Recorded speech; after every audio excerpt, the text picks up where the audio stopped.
So lately there's been a lot of talk about AMD's graphics card really performing really weird in terms of temperature. Der8auer, Gamers Nexus have both done some videos on this. This morning, as of recording this, Der8auer did a video where he opened up the vapor chamber for the graphics card.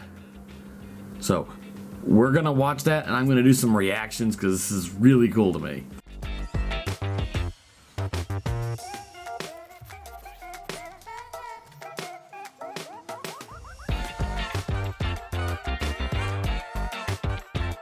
Before I go on into this reaction, I guess this is kind of what it is.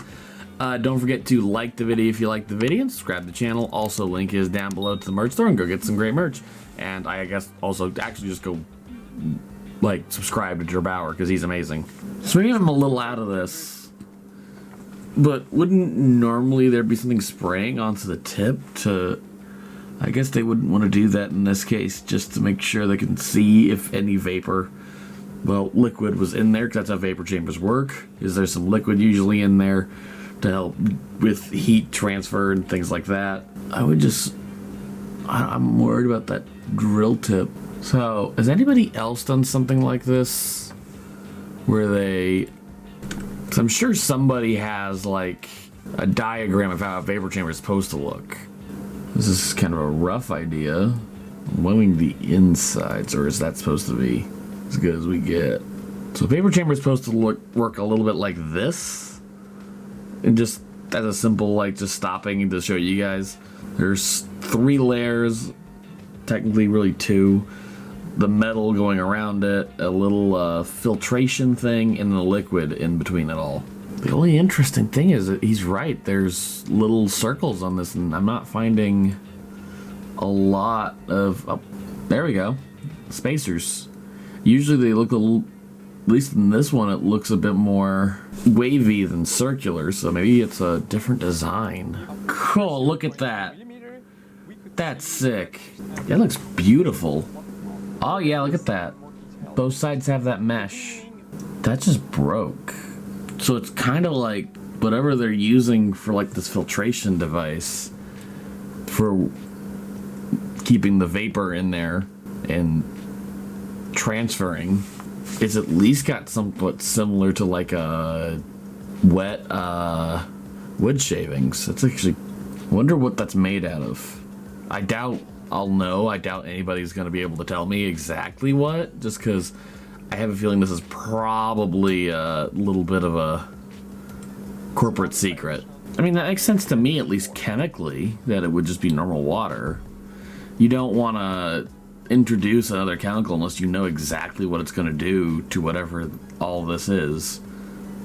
And it's just constantly heating up and turning into vapor and turning back into normal cooled water and back and forth. You don't want to introduce another chemical in there. Yeah, that makes sense. Not a scientist at all. Dad's a chemist, so I have a little bit of understanding on that. There's definitely a lot of liquid inside, but with this kind of method, like just filling this open, obviously it's absolutely not possible to track or to measure how much liquid was actually inside. So, my only question is, could there have been a way? Because I can't think of one. Maybe you guys can. But I can't think of a way he could be able to measure that, because if that's the issue, it needs to get measured and maybe get fixed. My other question is, and I'm hoping I'm right on this, is that that AMD designed this correctly. And I don't mean that they didn't say they didn't. I mean that they did this also in here, here, and here, because I'm assuming this is where the memory is, modules are, and certain other capacitors and things that need to be cooled. Also, why is it like that? What's going on here?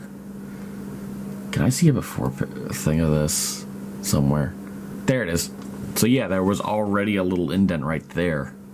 I really, really want somebody that knows about this to like either tell him about this or tell me about this, because I'm really curious now, because that actually is a very fair point. And the other thing I'm worried about is there's not a lot of room for travel. And I don't know how restricted that was when he pulled it off, but it looked like it was fine. I mean, it's vapor. It's tiny as can possibly be, but I kind of want him to take all of this off. But that's just me. And then I kind of want to see how well the heating pipes behind it are connected to this. That makes sense if like a part of it got too dry or something. But my other question is just could it be a driver issue? Is there a way to check that? I mean, I doubt it is, just because of the problem that's going around with this being about heating. I would really, really like to think that a company like AMD would take care of a heating issue with a graphics card before sending it out, but that's just me. So then my question then is, how is this happening? Because I'm assuming that a lot of this is mechanical on making these graphics cards. It's a very mechanical process, I imagine. I don't know this for sure. I'm a little out of my depth when it comes to guessing on this, but I would assume that the controlling of how much water goes into the vapor chamber would be controlled by a machine, because it's a little more accurate than, say, a person. So could this have been a calibration error, but with as many cards as are affected, I doubt that. Could it more of be a issue with, say, miscommunication? Just typing in the wrong number? I don't know. I don't know how this process works. I kind of want to now, just get a little more in depth on this. But there's so much that's going on here that it's just everywhere. If anybody has an idea on this, just leave a comment down below or email me. My email is in my on my profile for YouTube, so you guys can check it out if you want to email me about this, or if you have some experience on this, or if this is happening to you, just email me and tell me as much as you can, because I'm curious and see if I can figure something out. But as far as I can tell, Igor, whoever they contacted, and Terbauer are pretty much probably nailing this. Is that they just probably missed putting a little bit of water in the vapor chamber.